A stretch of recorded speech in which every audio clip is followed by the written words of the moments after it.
the words you never want to hear if you're an athlete and you have an injury are this name is one name you don't want to hear. Dr. James Andrews. Oof. If you hear that name, going to Atlanta, are you, to go get your shoulder work done? That's right. And a guy that's had 2 shoulder pretty much reconstructive surgeries himself. Believe me, I know Mr. Andrews well. Yeah, I completely agree. I like San Francisco in this game. I think I do too. Look, I was on San Francisco last week. Remember, I told you I liked them to cover last week. Yeah. I think San Francisco, they're a very gritty team. They're a lunch pail team. They're going to be in a lot of games. They're not going to win a lot of games, but they're going to be close in a lot of these games. I think that they have a decent thing going right now, and I'm pretty confident that they beat the Colts. Buffalo, Cincinnati. Buffalo with their surprisingly great defense and trench running. They're just grinding the ball out. This is a Buffalo team to be dealt with, and Cincinnati is a team ready to explode. It all seems. The Dalton scale seems to be over. I agree. Look, let me tell you, this is a game where not only do I think that you should bet Buffalo plus the points, I think the Bills on the money line here might be a good play too to win the game outright. We haven't done too many money line plays so far this year because it's still early in the season, and I like to get a feel for what's going on. But I think this is a good spot maybe to step out and bet Buffalo on the money line here, as well as the points, and of course on your teaser. Absolutely. Good game. Jacksonville at Pittsburgh. Leonard Fournette is questionable. They are resting him during the week. Lee, how would you know so much about this? He is my fantasy running back. Pittsburgh, you've got a quarterback who is not putting up a stellar year, but he's right. It's typical Pittsburgh football. 3-1, they're right in the heat. They're just going to plug right along. Yep, exactly, and that's Tomlin's kind of game. He doesn't care how they win, if it's pretty or if it's ugly. He just wants to win ball games. I respect Mike Tomlin as a coach. I respect the system that they play down in Pittsburgh. They have a great franchise, a great history. They know how to win ball games, and I think they're going to cover the big spread here, 8.5 points. I think they cover it though. Your New York Jets get healthy because they take on the always in it and spunky Cleveland Browns. So we got the Saquon Barkley Bowl. Yeah, we got the Saquon Barkley Bowl. Yep. So this Jet team, they're like I said. Remember when the season first started, I said that the Jets have a lot of weapons, but coaching is very suspect, and it still remains. Bowles is one of those guys. He's a defensive-minded coach. Maybe I've been a little hard on Coach Bowles this year because of the torture and misery that some of my friends, like my buddy Chaz, puts me through with the Patriots. Diehard Patriot fan, great guy. Besides being a Patriot fan, is he at least from Boston so he can qualify? Oh yeah, no, he's from the New England area. Okay. Yeah, all right. Quality. A true fan, not a bandwagoner, or else he'd be getting completely destroyed by me. So yeah. I just have to take his nonsense, unfortunately, because the proof is in the pudding, boys and girls. The Jets are nowhere near in the class of the Patriots. No, I completely agree. What do you like in this game? I'm not too sure about this one. I don't know if I want to wager on my Jets in this game. Right now it's a pick'em game. I think the Jets are going to beat Cleveland. But who knows? I mean, Josh McCown could easily go out and throw 3 freaking interceptions in this game, and as easily as Bilal Powell could break off another 80-yard run. Sure the Jets are just, they're a very confounding team this season. We don't know what Jet team is going to show up weekly, what kind of coaching there's going to be. The one thing that I will tell you, and one player that I really, really, really like on the offense that doesn't get enough love, who had a great game last week with a huge 69-yard touchdown, Elijah McGuire. He's a rookie running back that we grabbed. And let me tell you, this kid has great vision, good moves, great lateral ability. I mean, very explosive, super athletic. The kind of running back that you find in the later rounds, and it turns into a gem. Tennessee at Miami, probably another one of those great games. But here's the problem. J.H.I. is still a little bit injured, nicked up. I don't know what kind of shape he'll be in for this game. Tennessee's looking decent, playing 500 ball at this point, 2-2. What say you?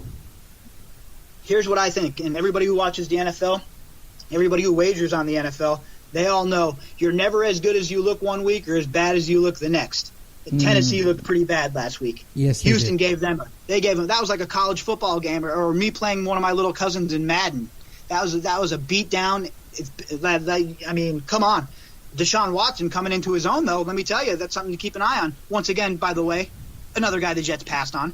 Of course. So, yeah, I know. Dan Marino, too, by the way. Of course.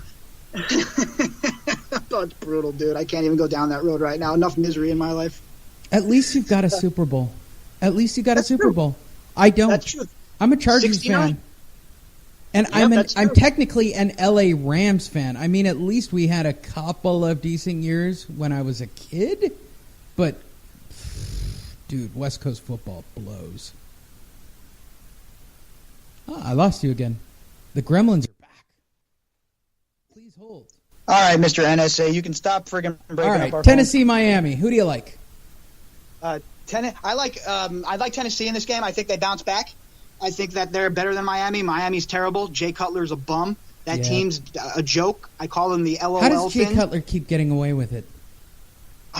You know what? At this point, the Dolphins should just make a point, end all the controversy, end all the BS, sign Kaepernick. Let him be your quarterback. He can't be any worse than Jay Cutler. No doubt about it. I just don't know how the Cutler thing has gone on this long. I mean, the guy is like he's the biggest grifter in the history of football. Good for him. He must have the best agent in the world. That's all I can imagine. Or a great private investigator that has awesome pictures of these guys in, gimp suits. Right.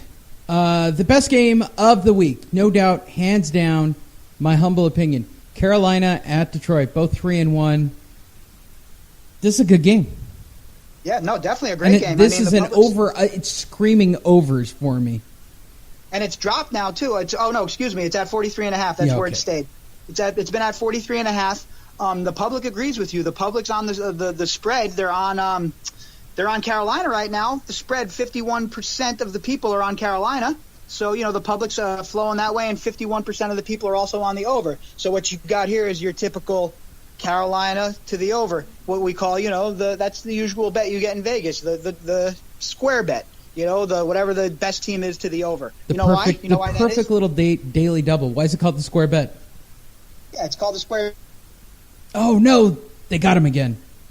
The conspiracy theory's afoot. They'll be back. I'm sure it's gotten irritating by this point in the show for everyone. People want to root for points to be scored. They want to sit there and they want touchdowns. They don't want, no BS under game. The casual fan doesn't care about a defensive struggle.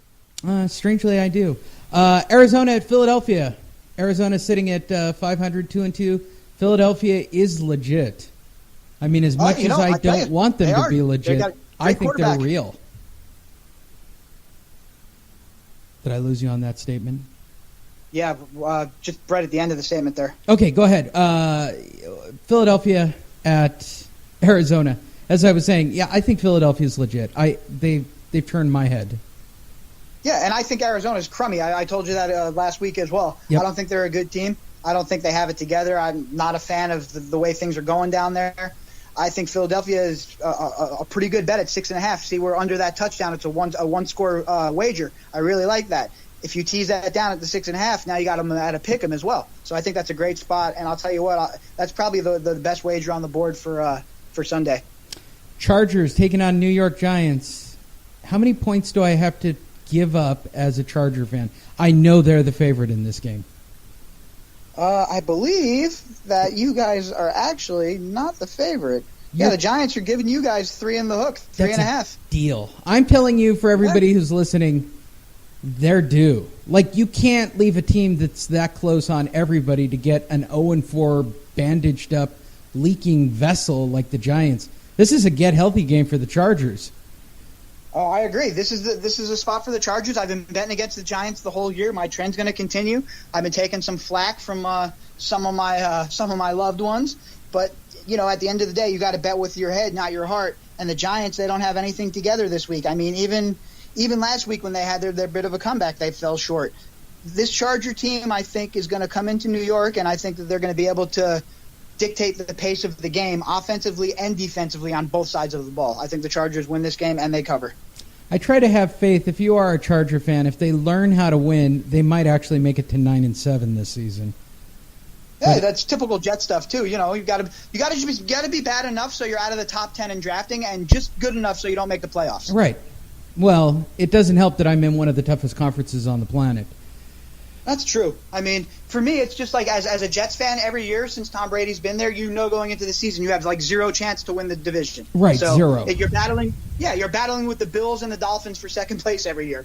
Ugh, brutal. The worst game of the week, in my humble opinion, Baltimore taking on Oakland. This is not going to be a pretty football game. Nope, and I'll tell you what, Baltimore is the bet here. Oakland without Carr, I said it on the internet, and I'll say it again. They're a 5-11 team. Beast Mode's an old man.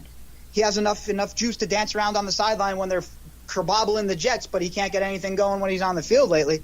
So maybe he should focus a little bit more on playing the game for those 4 hours, a little bit less on making his point until after the game in the 20 hours that he has of his free time. Because guess what? It has nothing to do with your message, my friend. It has to do with if you perform or not. This is a performance league. So get it together, or I'll tell you what, even the Raiders aren't going to stand for it. They'll find somebody else that can get it going because they need a running back, especially now. I also like the unders on this game. What do I have to do? Oh, I do too. This is a good spot for the under. Right now on this game for the under, we're at 39. Yeah. 39 Come on. How are they going to score that many points? Neither team has demonstrated that they can score any points. Exactly. And you can when you tease that up, obviously, you're going to get it up to 44, 45, 46 even. Oof. Nice bet. One game that I'm looking forward to and probably going to as an LA fan, LA Rams, who are legit. Sorry, everybody. Jared Goff is not making mistakes, and he is going to destroy the Seattle secondary. Look, let me tell you what.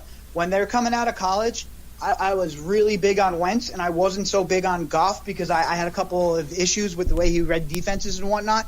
But he has addressed all the issues. This kid is leading the team with a panache and a grace that you see in a racehorse almost. He's running out there. He's confident. He's flinging the ball around the field. They're calling the game for him. He's coming into his own, and that's what we need in the NFL, some new stars. And I'll tell you what, you guys got one on your hands. Yep, LA finally has something to get behind. They're going to rock that place out on Sunday. I expect at least 70 or 80,000, which is insane numbers for the Coliseum. So what's the spread? How many points do I have to give up to beat up on Seattle on Sunday? Right now, you're hanging 1.5. It's a 1.5 point spread. Yep, the Rams are a 1.5 point favorite in this game. It opened as a pick'em. The number has moved to the Rams' favor here. The public is all over Seattle, so we got that in our favor. They are so wrong about this game. I think it's a blowout. I honestly think it's a blowout in the making. Seattle hasn't proven they can do anything this year. No, and they're having a problem scoring points as well. What's the overs and unders look like for this game? This game, I think it's 47. Hold on one second. Let me pull that up again. They got that part right. Yeah, it is 47.5 right now. It opened at 46. It's moved to 47.5, and it's currently hanging at 47.5. It's going to be a lot. I don't see how Seattle can score that many points. I don't either. I mean, look, they couldn't score as it is, and they trade Curse to the Jets, and they grab another defensive piece. How many more defensive pieces do they need? You have to score a couple of touchdowns. Are you going to get this Wilson kid any help anytime soon? Yep. Again, I know this because Seattle's my defense. This is not the Legion of Boom. I mean, they're good and they're solid, but they're not game changers. And that's what my biggest thing when we kept Richardson. Sorry, I digress real quick. When the Jets kept Richardson over Snacks, they let Snacks go to the friggin' Giants, and they keep Richardson, who was a problem in the locker room, and now we end up without having either of them. But thankfully, we end up with Curse coming over as a wide receiver. Don't you think Seattle could have used Curse instead of Richardson? Absolutely. They need Carroll. That defense is kind of a mess at the moment. Sunday, the late game. The second to the last game. Green Bay taking on Dallas. Dallas is either not legit or the Rams are legit, and they go in and take on Green Bay. I got to imagine that Green Bay is the favorite in this game. Actually, in this game, it's Dallas. See, that's crazy to me. Yep, they're basically saying that it's a game fluke. that's an even game. Yeah, it's an even game, and Dallas just has the home field advantage. So they give them that 2.5 point spread. It's one score basically. So look. Ooh, the Gremlins. Hold on, I'm interested in this answer. They'll be back. It's only happened 12 times throughout the show. There he is.